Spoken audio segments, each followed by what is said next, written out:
of being held responsible for his crimes against our nation. Comey, though, also reacting, posting this video online.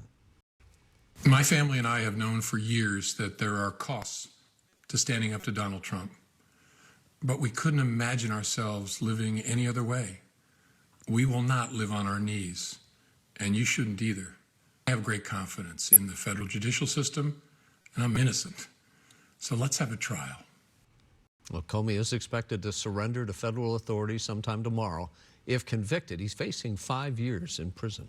Here at home, 9 months after January's devastating wildfires, an independent review finds a series of weaknesses hampered the county's efforts to alert residents to evacuate. Yeah, this report just first of several after-action assessments planned by county officials. Carlos Acedo now reports on that. By far, this was the worst natural disaster we have ever seen in this county's history. It's been more than 8 months since the deadly, catastrophic wildfires that ravaged LA County. A total of 31 lives were lost in both the Eden and Palisades fires. While there was no individual point of failure, an independent after-action review of the county's alerts and evacuations found a number of weaknesses that hindered the response from emergency officials and the systems in place meant to protect residents. The purpose of this first action report is to identify lessons learned, improve community safety, and ensure that we are better prepared. McChrystal Group conducted the independent review, providing a detailed look at what worked, what didn't, and set guidelines and recommendations on how to respond to future catastrophes. Some of the issues include outdated policies, as well as inconsistent practices and communication vulnerabilities, especially among different departments and agencies.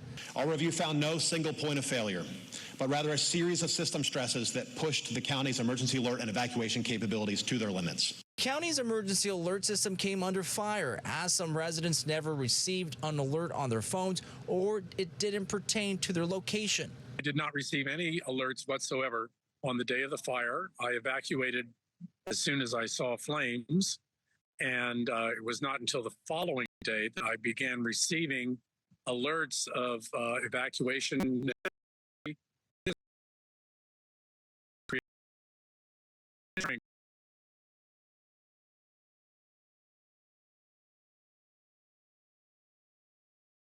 To think that they're going to address some of these problems.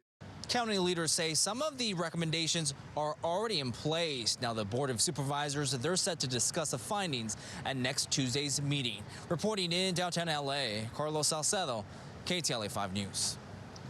In other news tonight, authorities say the suspected gunman in the Dallas ICE facility shooting wanted to terrorize federal agents there.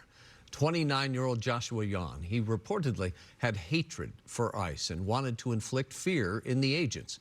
They say that a note found at his residence read, quote, "Hopefully this will give ICE agents real terror." One detainee was killed, 2 others were critically injured. He wrote that he intended to maximize lethality against ICE personnel and to maximize property damage at the facility. He hoped to minimize any collateral damage or injury to the detainees and any other innocent people. Investigators say that the suspect, who took his own life, likely acted alone. A federal judge denied bail today for the man accused of firing multiple shots into the ABC news station in Sacramento.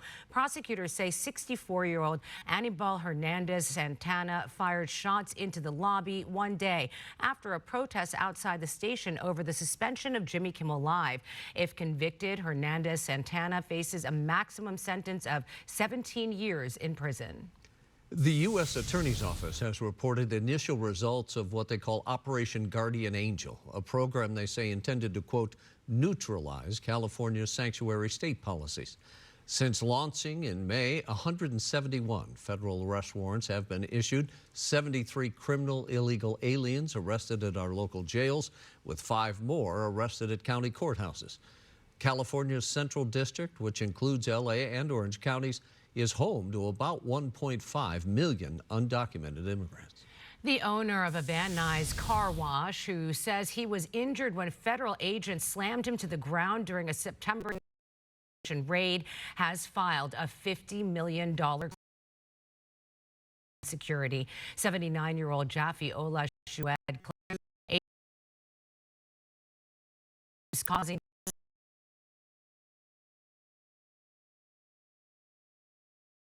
as well as traumatic brain injury. Shued was detained even though he says he told federal agents that he was a U.S. citizen and had heart problems. No comment yet from DHS. So when they look horrified or complain, I quietly cut back on the laughing gas. Well, outrage tonight after the Santa Clarita dentist was recently seen on camera saying that she treats patients who don't share her political beliefs differently. Dr. Harleen Gruhl, she is a full supporter of President Trump and calls herself the mega dentist. She says her comments were a joke, but some say it's no laughing matter. KTLA's Annie Rose Ramos spoke with the dentist about the controversy in Santa Clarita. I'm getting like hundreds of phone calls at my office. It's total harassment. A Clarita dentist now under attack after a video of her speaking at a Republican fundraiser. It says, make your smile great again. Dr. Harleen Graywall saying in this video she turns down or complain, I quietly cut back on the laughing gas and say, you got this. It's not as bad as you think it is. It's not anything, any practice you're doing inside of your offices, inside of your Ask my dental staff. office. Ask any of the patients that I treat. We want to go to practitioners that, think like us. telling us she sought out Dr. Graywall at Skyline Smiles because of her beliefs. The mega dentist. Yeah, that's literally her Instagram handle. I love it. But not everyone agrees.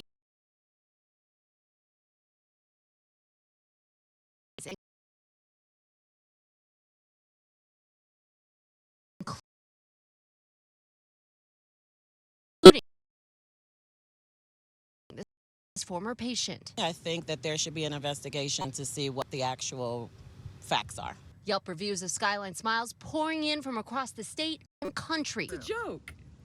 It's part of a roast. That's not something to joke about. We can't crack a lighthearted joke without somebody being nasty and mean. I don't get it. Now, earlier today, we saw sheriff's deputies arriving here to the dentist's office. Dr. Graywall telling us that she called the reports about possible protests. We've seen no sign of anything like that.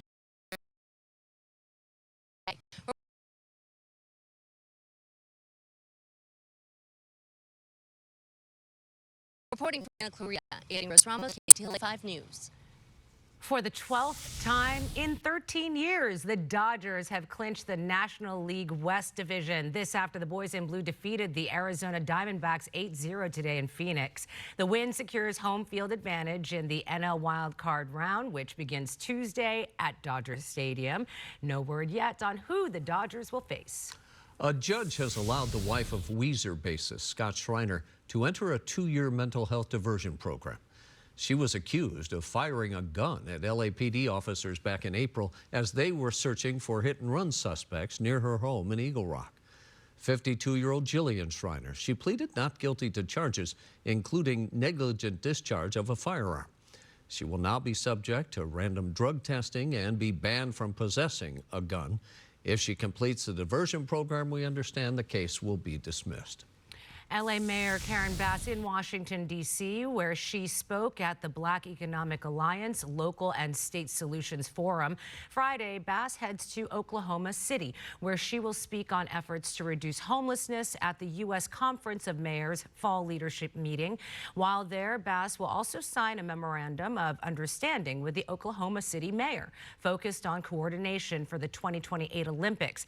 Oklahoma City is set to host a number of events for the L.A. Games.